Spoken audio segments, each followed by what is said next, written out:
Assalamualaikum warahmatullahi wabarakatuh.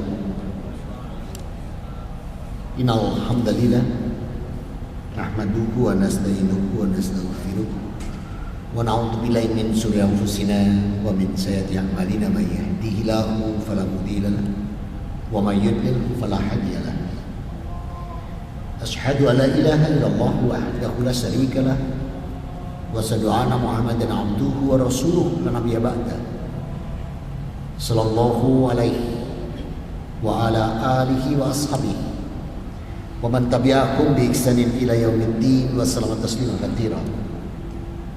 Ya ayyuhalladzina amanu ittaqullaha haqqa tuqatih wa la tamutunna illa wa antum muslimun. Ya ayyuhan nas ittaqu rabbakumul ladzi khalaqakum min nafsin wahidah wa khalaqam minha zawjaha wa basa minhuma rijalan katsiran wa nisaa'a wa taqullaha alladzi tasaaluna bihi wal arham innallaha kana 'alaikum raqiba. Ya ayyuhalladzina amanu ittaqullaha wa qulu qawlan sadida yuslih lakum a'malakum wa yaghfir lakum dhunubakum wa may yuti'illah wa rasulahu faqad fasafatan atima. Amma ba'd.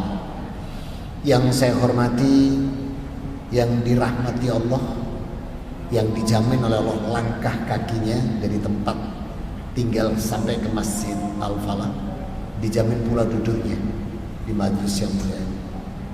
Jamaah salat maghrib, fa insyaallah salat isya, kullu rahimakumullah. Alhamdulillah, bersyukur kita pada Allah Rabbuna wa Ta'ala atas nikmat yang senantiasa dicurahkan oleh Allah, dan kita tidak pernah mampu menghitung nikmat tersebut. Ada nikmat iman, nikmat Islam, nikmat umur, nikmat kesehatan, nikmat rizki, nikmat ilmu, nikmat keluarga. Tidak mampu kita menghitung. Wa in ta'udu nikmatallahi latusuha. Demikian Allah berfirman dalam surat An-Nahl ayat 18. Dan apabila kalian tidak menghitung nikmat Allah, tidak akan sanggup kalian menghitungnya. Maka yang terbaik buat kita adalah bersyukur. Dan syukur yang sebenar-benar syukur, Rasul ingatkan kita, hadza salasu man kunna fiha sulkil mu'min. Jadi syukur itu harus ada 3 perkara di dalamnya. Yang pertama, syukur itu bikaulihi. Syukur itu diucapkan. Contoh, alhamdulillah wa syukurillah wa nikmatillah hamdan syakirin hamdan na'imin hamdan yuafi ni'amahu wa yukafi'u majidah, dan banyak lagi contoh lainnya. Jadi diucapkan. Mana ada orang alhamdulillah itu di batin ini? Itu kayak orang kelelekan. Ya, seloloten. Diucapkan alhamdulillah itu. Jadi syukur itu diucapkan. Yang kedua, biqalbihi. Diyakini bahwa nikmat yang dia terima semata-mata dari Allah, tidak selainnya. Meskipun itu bentuknya gaji, upah, reward, bonus, apapun namanya yang diterima dari instansi, kantor, perusahaan, lembaga, pabrik mungkin tempat kita bekerja, itu pun harus diyakini dari Allah. Jangan pernah menganggap diri bahwa saya dapat gaji karena saya menjabat atau saya punya kedudukan, dikata kufur nikmat, sombong. Jadi sampai gaji, upah, salary itu harus diyakini dari Allah. Termasuk benda ini misalnya, kita mampu membeli benda ini, mampu untuk menjualnya kembali, baik partai eceran ataupun besar. Kalau dalam kaidah syar'i disebut tijarotal atau muamalah, perdagangan. Kalau bahasanya Surabaya, perkulaan. Sampai harga, selisih harga antara membeli dengan menjual kembali, itu pun harus diyakini itu dari Allah. Jangan pernah mengatakan diri saya pandai jualan, saya hebat dalam mengatur market penjualan. Sombong, kufur nikmat itu. sampai selisih harga pembelian dan penjualan diyakini dari Allah. Itu baru syukur yang sebenar-benar syukur. Yang ketiga, bi amalihi, bahwa syukur itu dibuktikan dengan amal ibadahnya, amal solehnya, harus dibuktikan syukur itu. Contoh paling gampang tuh kalau Jumatan, ya. Jumatan ada kotak infak lewat itu. Nah, kira-kira kurang 7 atau 8 pura-pura tidur supaya dilompati. Nah, ini belum bersyukur ini. Bersyukur tuh dibuktikan gitu. Amalnya nampak. Maka syukur itu diucapkan, diyakini nikmat ini hanya dari Allah semata, tidak selainnya, kemudian dibuktikan dengan ibadah dan amal solehnya. Semoga yang hadir petang hari ini beserta segenap keluarganya benar-benar oleh Allah dikategorikan hamba-hamba yang abdan sakura. Amin. Salam dan salawat tercurahkan pada junjungan kita Nabi Muhammad SAW. Maka kita pun juga diharapkan mampu optimal di dalam meneladani Rasulullah Muhammad SAW, terutama dalam 5 perkara. 5. Kalau kita bisa mencontoh Rasul dalam 5 perkara ini, jaminannya itu luar biasa, janji Allah. Apa? Hidupnya dia di dunia ini dalam kecintaan Allah, dicintai, dirahmati. Jadi tidak nunggu nanti ini, tidak nunggu di akhirat, tidak nunggu di surga. Hidup di dunia ini dalam kecintaan Allah, hidup di dunia ini dalam rahmatnya Allah. Itu kalau kita bisa mencontoh Rasul. Dan ini Allah katakan di Ali Imran 31. Kul in kuntum tuhibunallaha fattabi'uni yuhibbukumullah wa yaghfir lakum dzunubakum wallahu ghafurur rahim. Muhammad, katakan pada hamba-hambaku, apabila mereka benar-benar mencintai aku Rabbnya, katakan fattabi'uni. Rasul suruh mengatakan ikuti aku. Maka siapa mencontoh Rasulullah Muhammad SAW dalam 5 perkara, cara beribadah, cara bermuamalah, cara menegakkan syariat, cara menjaga ukhuwah, dan akhlakul karimah, yuhibbukumullah, Allah mencintainya. Wa yaghfir lakum dzunubakum, Allah mengampuni dosa dan kesalahannya. Nih, maka luar biasa loh. Allah pakai kata hibbu, cinta. Coba kita lihat gambaran cinta ya, cinta manusia ini, cinta manusia kita cari gambaran dulu. Nanti kita lihat ke korelasinya dengan cintanya Allah. Pada hakikatnya uang suami itu uang siapa? Halo, bisa bicara dengan salah sambung? Kok enggak ada? Uang suami itu hakikatnya uang siapa? Uang istri. Kalau uangnya istri? Uangnya istri. Maka hati-hati loh, suami jangan gampang pakai uang istri loh. Jadi kalau uang suami itu hakikatnya uang istri uangnya istri. Jadi kalau suami mau pakai uang istri, hati-hati. Ini para ibu-ibu yang di sana, yang di soft, ibu-ibu akhwat. Jadi kalau ada suami butuh uangnya jenengan, Dek, ini ada peluang bisnis bagus, uangnya kepake dulu. Istri harus tegas, harus nanya ke suaminya, Mas, iki statusnya aku sedekah apa sampai utang, harus jelasin. Karena uang suami uang istri uangnya istri. Jadi jangan gampang pakai uang istri. Biasanya suami gengsi disedekah istri, langsung utang. Kalau sudah utang anak-anak kumpulkan itu Al-Baqarah 282. Nih saksi nih, perhatian, bapakmu utang ya. Tertulis nih. Nah saudara, itu baru cinta manusia. Dia berikan semua kepada istri. Nanti pekan depan ditodong istri lagi. Kata suami, iki opo iki? Luluran keluar.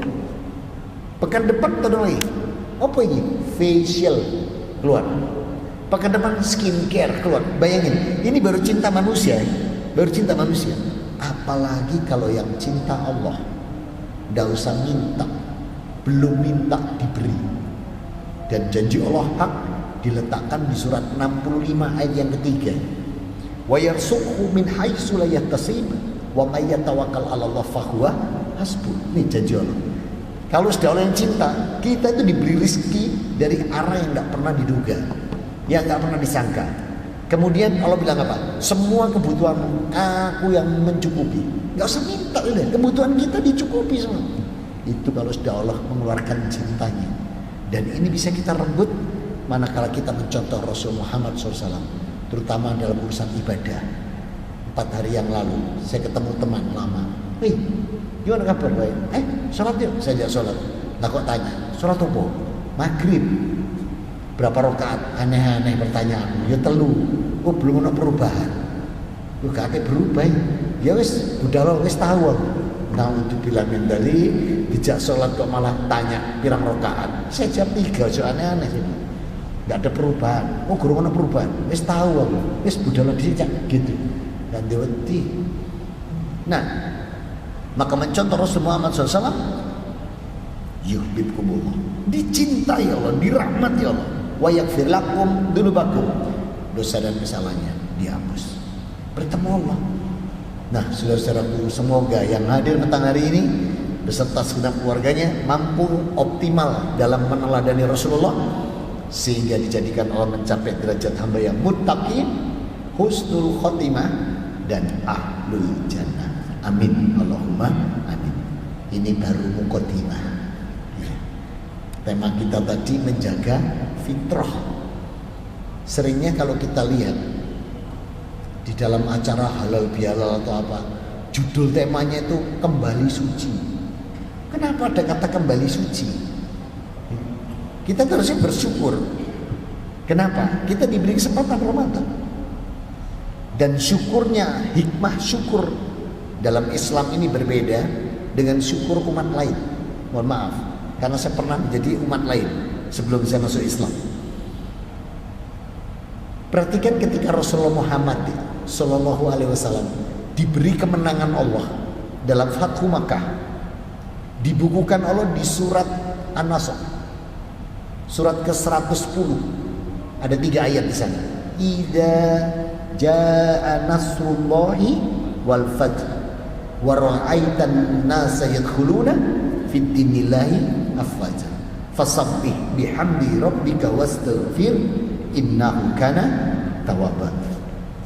Coba, ketika Allah berikan kemenangan dalam Fathu Makkah, berbondong-bondong orang masuk Islam. Ada enggak kembang api di sana? Ketika orang berbondong-bondong masuk Islam, dimenangkan oleh Allah, enggak ada. Enggak ada kembang api. Enggak ada mercon.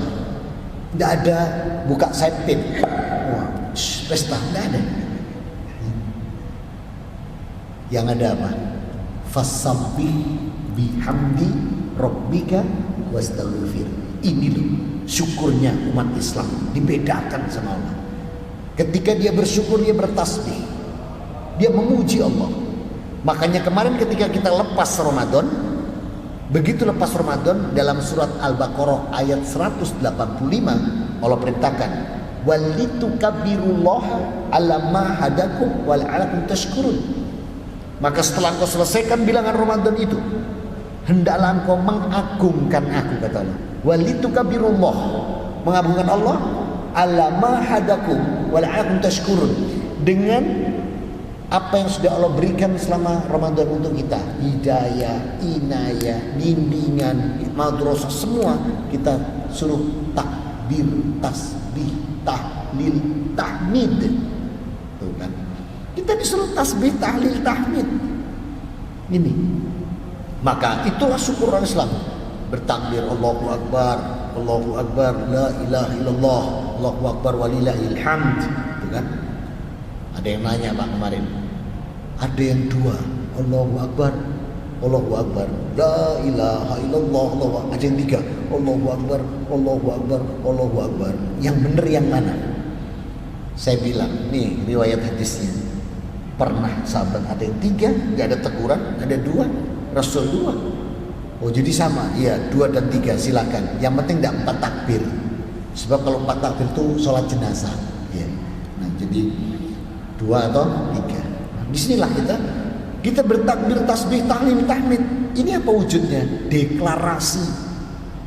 Kita mendeklarasikan kembali diri kita bahwa tidak ada yang lebih agung kecuali Allah yang Maha Besar. Gak ada yang kita ibadati, tidak ada yang kita sembah kecuali Allah. Itu tahlilnya. Dan tidak ada tempat memuji dan bersyukur, itu tahmidnya. Walillahil hamd, kecuali Allah. Jadi kita ikhtiar ini mendeklarasikan kembali setiap tahun. Maka disinilah bedanya syukurnya umat Islam dengan syukur umat lain. Hikmah syukurnya itu dengan bertasbih, mengagungkan Allah, bukan dengan pesta, bukan dengan menyalakan kembang api, menyalakan mercon, yang itu sebenarnya adalah cara mereka. Dan Rasul dalam hadis Abu Daud diriwayatkan oleh Umar radhiyallahu anhu, Rasul berpesan, man tasabaha biqaumin fahuwa minhum. Siapa mencontoh, meniru sebuah kaum, dia termasuk di dalamnya. Nah, yang pakai kembang api, pakai itu adalah Majusi, Yahudi, Nasrani, itu pakai semua. Nah, kalau kita ikut-ikutan seperti itu terus dicatat, iki kok melo kabeh, Majusi dimeloi, Yahudi dimeloi, Nasrani kok lengkap gitu loh catatannya. Itu kalau pas mati dalam kondisi tasabbuh, itu fahuwa minhum, sama dengan mereka, digolongkan. Na'udzubillah min dzalik. Maka disinilah hikmah syukur kita berbeda. Kita syukur dengan deklarasi, takbir, tasbih, tahlil, tahmid. Kemudian fitrah. Kita ini kemarin lepas Ramadan itu fitrah. Wa raja'akum ala ummuhu, kata Rasul, bagaikan bayi yang baru dilahirkan ibunya. Bayi itu apa? Kullu mauludin alal fitrah. Bayi itu umumnya bersih suci, fitrah. Orang tuanya yang menjadikan dia Yahudi, Majusi atau Nasrani. Maka lepas Ramadan itu kita fitrah. Di mana pernyataan begitu lepas Ramadan kita fitrah? Hadisnya Bukhari, nomor hadis 36. Rasul bersabda, mangkoma Ramadan imanan wahtisaban ghufirallahu ma taqaddama min dambi. Siapa yang kemarin Ramadan menghidupkan malam Ramadan dengan sholat malamnya. Ramadan ada sholat tarawih kan kemarin? Apa kata Allah? Janjinya Allah kalau melalui Rasulullah, ghufirallahu ma taqaddama min dambi. Dosa dan kesalahannya yang lalu dihapus. Dihapus. Itu yang nomor 36. Yang nomor 37, Bukhari 37. Man soma Ramadan imanan wahtisaban ghufirallahu ma taqaddama min dambi. Siapa yang berpuasa di bulan Ramadan dengan iman, ikhlas dan mengharap doa Allah, maka dosa-dosanya yang lalu dihapus. Dosa kapan? Ramadan. Sampai Ramadan. Nol. Itu dosa besar atau dosa kecil? Halo, kecil. Kalau besarnya gimana? Besarnya SKB. Apa SKB? Syarat dan ketentuan berlaku. SKB-nya diletakkan Allah di surat 66 ayat 8. Ya ayyuhalladzina amanu tubu ilallahi taubatan nasuha. Jadi kalau untuk dosa besar disertai tobat. Nah, kalau kemarin dosa kecil-kecil nol, terus kita tobatkan sesuatu yang besar, berarti kita benar-benar fitrah. Karena Allah katakan as-sarahukum yukafakum min sayiatikum, maka aku hapus dosa itu. Dosa besar tadi yang ditobatkan dihapus. Dan syarat tobat cuma 5. Karena Allah menyesali, berjanji tidak mengulangi. Yang keempat itu adalah taubat dari abdihi ila ruh minayawari. Aku terima tobat hambaku sebelum ruhnya sampai kerongkongan. Apapun itu dosanya, diterima oleh tobatnya. Yang kelima, kalau menyangkut manusia diselesaikan. Menyangkut hubungan manusia, dosa menyangkut manusia diselesaikan. Kemarin berapa pekan lalu ya, bukan ini, masih Ramadan waktu itu. Ada ceramah begini, ada diskusi menanyakan tentang dia itu meninggalkan sholat. Angkat tangan, saya tanya, silakan. Saya mau tanya Ustaz. Saya itu tidak sholat setelah lulus SMP. Saya baru sholat kembali waktu skripsi. Saya bilang gak kurang suwe. Saya gitu kan. Itu berapa tahun? Dia hitung 11 Ustaz. 11 tahun. Terus apa yang mau ditanyakan? Bagaimana saya mengkodoknya? Saya bilang, mau dikodok? Iya. Mate. Saya bilang gitu.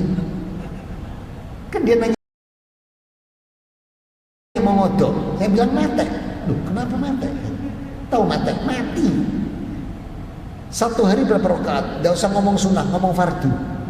17 kali 365, ya kan? 17 kali 365. Kan 1 tahun 365. Tadi berapa? 11 tahun. Ping 11. Mari sholat mate sampean. Nah, terus gimana Ustaz? Tobat. Tobat. Masa dengan tobat? Saya suruh buka ini HP-nya. Ada Quran di HP. Ada. Buka. Sekarang surat 39 ayat 53. Surat 39 ayat 53. Terus dibuka sama beliau. Udah. Saya bacakan nanti di terjemahnya. Qul ya ibadiyalladzina asrafu wa la taqnatu min rahmatullah. Innallaha yaghfiru dzunuba jami'a. Baca. Terus dia baca. Wahai hamba-hambaku yang melampaui batas. Berarti nemen wis bayang ndak sholat 11 tahun wis nemen parah ya. Ndak sholat rong dino ya 11 tahun. Ini sudah ibadiyal asrafu, hamba yang melampaui batas. Melampaui batas dirinya sudah. Apa kata Allah? Jangan putus asa dari rahmatku. Sesungguhnya Allah mengampuni semua dosa. Innallaha yaghfiru dzunuba jami'a. Aku mengampuni dosa. Makanya kita itu kemarin sudah nol, sudah Ramadan itu karena puasa kita, karena tarawih kita, amal soleh kita itu semua mengenolkan dosa, dan itu yang janji Allah. Bahkan dijanjikan kita mencapai derajat hamba yang disebut muttaqin. Ayatnya jelas itu. Al-Baqarah hafal semua kan? Di luar kepala. Saking seringnya di luar kepala sampai lupa. Itu kan ada ayatnya 183 Al-Baqarah. Ya ayyuhalladzina amanu kutiba alaikumusiyam kama kutiba aladzina la'alakum apa kata Allah? La'alakum tattaqun, supaya kamu mencapai takwa gitu. Jadi kemarin tuh kita tuh benar-benar nol, persis bayi yang, dan itu harus diyakini. Karena yang mengatakan Rasulullah, dan ini dari Allah, bahwa kita puasa Ramadan nol dosa kita. Kita sholat malam, tarawih kah, tahajud kah, witir, nol dosa kita. Harus diyakini. Lah kok halal bihalal, pakai cipika-cipiki, bukan mahram, eman gitu loh. Dan terjadi nih, saya ada acara diundang HBH halal bihalal, terus ada acara salam-salaman, saya sudah bilang, ini yang laki-laki sebelah sana, yang perempuan sini. Kan nanya, gimana Ustaz? Yang laki kanan, yang perempuan kiri. Perempuan dengan perempuan salaman, laki-laki dengan laki-laki salaman. Gak mau pimpinannya, jadi satu ya, gak masalah. Akhirnya jadi satu, terus salaman. Terus ada yang cipa-cipi. Terus saya nanya sama yang ngundang itu, yang kontak saya, itu apanya? Yang mana? Yang tadi yang dicium, yang cium-ciuman. Karyawan? Hah? Staff?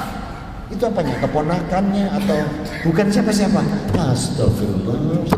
Emannya, ya kita tuh dibuat nol sama Allah, dirusak cuma hitungan detik. Padahal Allah bilang apa? Qad aflaha man zakkaha wa qad khaba man dassaha. Beruntung mereka yang mensucikan diri dan jiwanya, rugi yang mengotori. Surat 91 ayat 9 dan 10. Sayang gitu loh. Ini kita ini fitrah gitu loh. Nah, melengkapi fitrah ini kan tobat tadi 5. Karena Allah menyesal. Nah, saya bilang udah sekarang jenengan tobat aja, yang tadi yang tidak sholat 11 tahun. Tobat, jenengan menyesali, berjanji tidak mengulangi, kemudian selama roh sampai kerongkongan diterima sama orang. Tobat itu. Berarti dia masih hidup, minta tobat, diterima. Yang kelima, kalau menyangkut manusia selesaikan. Nah, inilah pentingnya ketika kita bertemu itu saling memaafkan supaya melengkapi fitrah. Sehingga Rasul bersabda, "Mamin muslimaini yaltaqiyani wa tasofahani ila ghufira lahuma qabla yatafarraqah." Ibnu Majah 638. Jadi siapa yang bertemu mamin muslimaini yaltaqiyani wa tasofahani ila ghufira lahuma qabla yatafarraqah. Maka apabila ada dua orang mukmin, laki-laki dengan laki-laki, perempuan dengan perempuan, saling bertemu, saling minta maaf dan saling bersalaman atau berjabatan tangan, ila ghufira lahuma, tidak lain Allah menghapus dosa dan kesalahan keduanya. Bahkan malaikat mendoakan bidal mutafarraqah, sampai keduanya terlepas atau terpisah. Pertanyaannya, terpisah salamannya atau silaturahminya?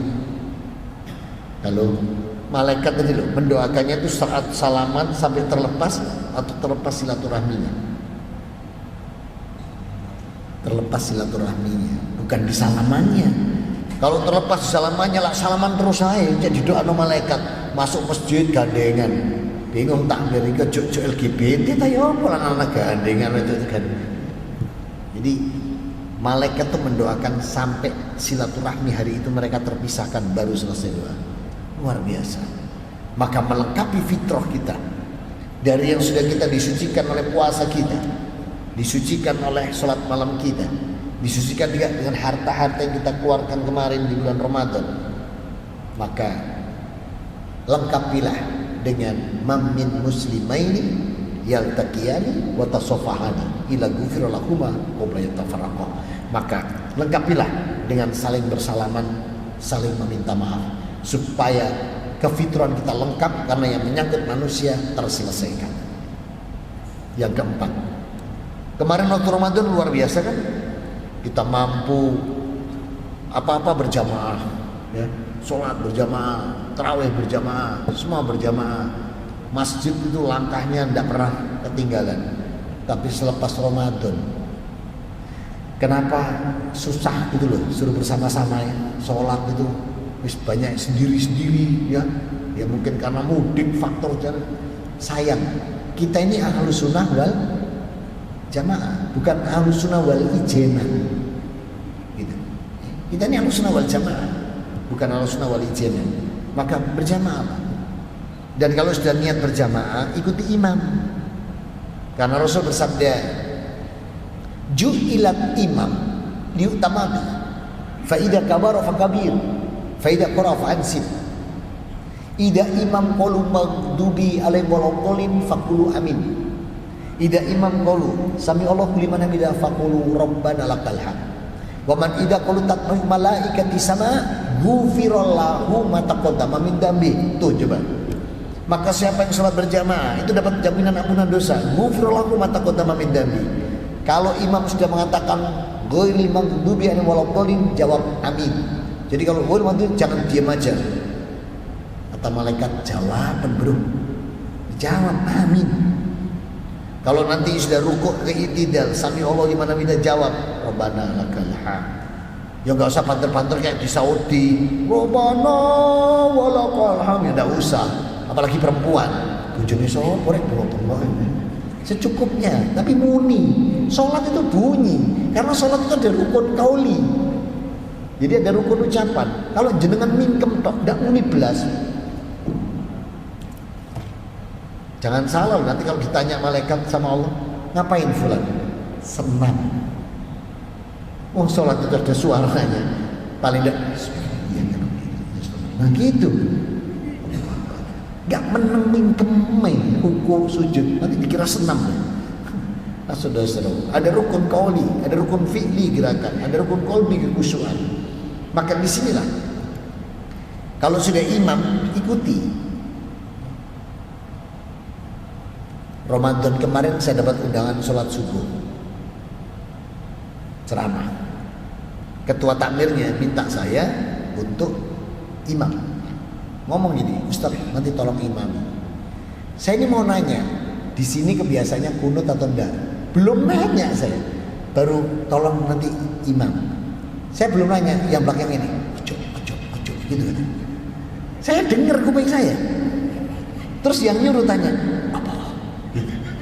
Wong iki gak tahu kunut, gitu.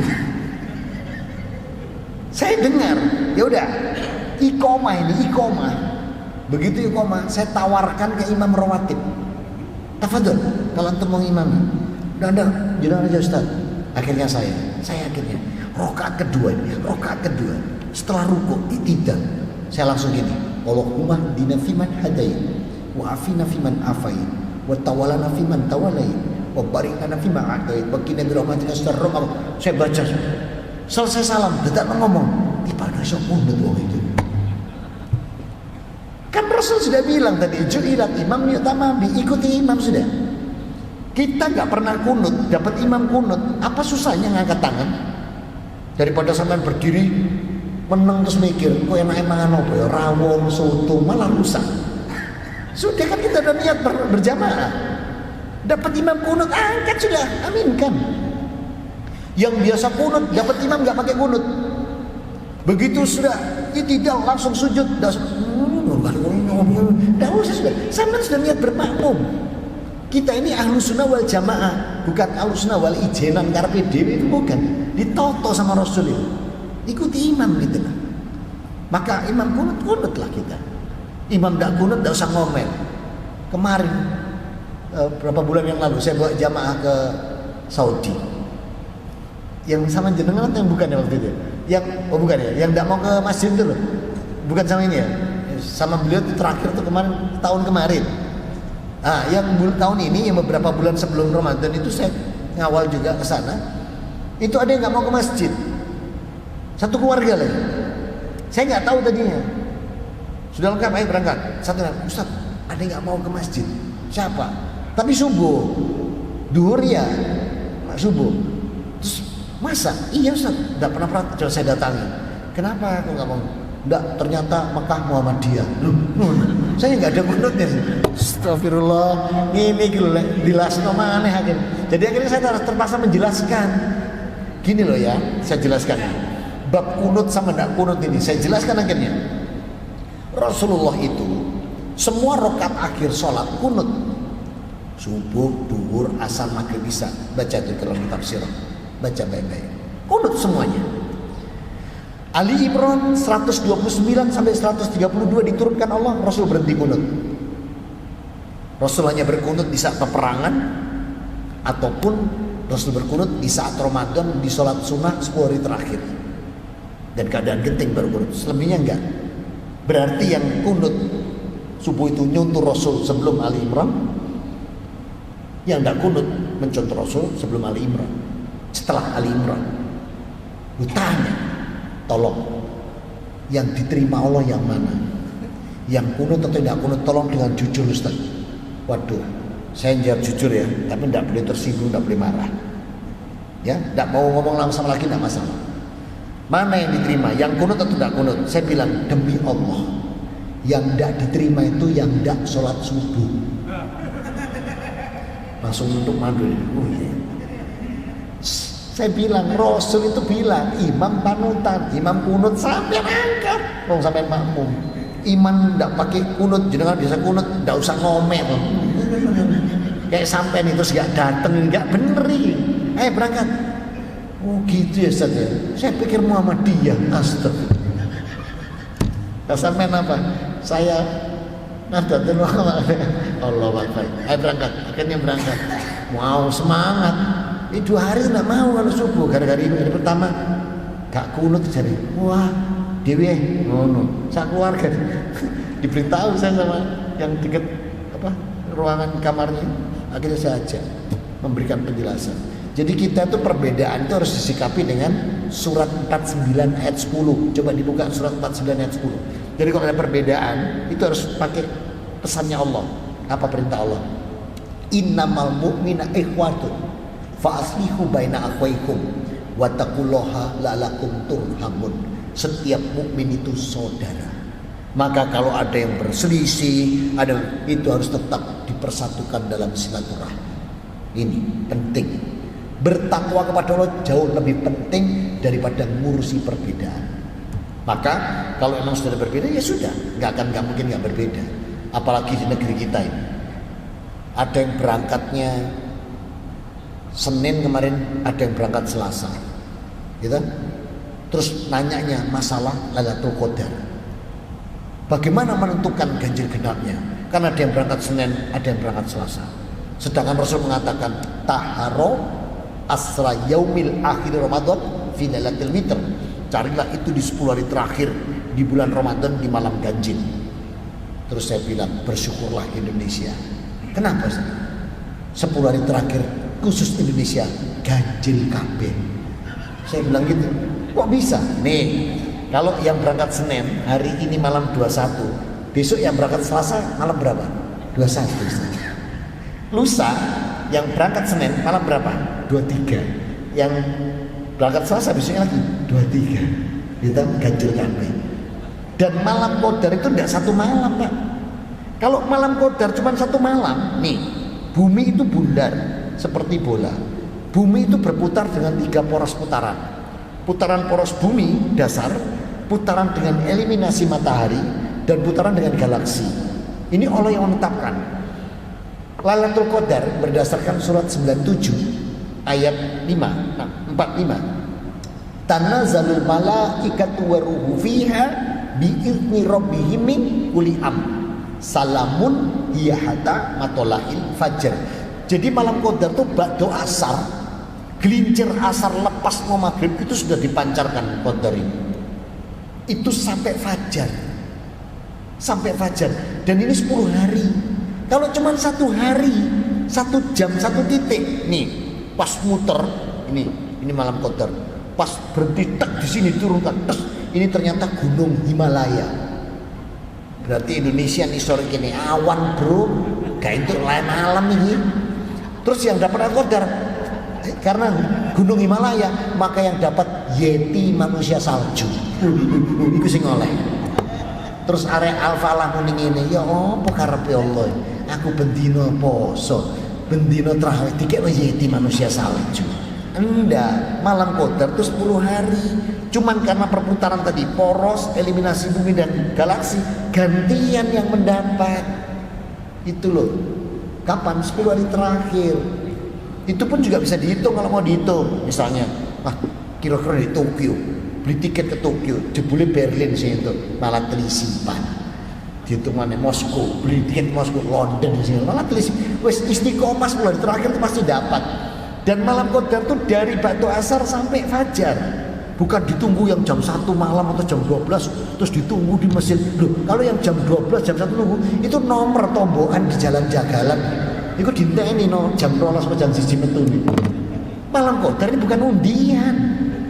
Malam Qadar itu malam keberkahan yang dipancarkan di bulan Ramadan di 10 hari terakhir yang nilainya. Sehingga ba'da asar kita tadi infak sedekah dapat. Terus kita sholat tarawih dapat, kita sholat maghrib dapat, kemudian malam masih baca Quran lagi dapat semua.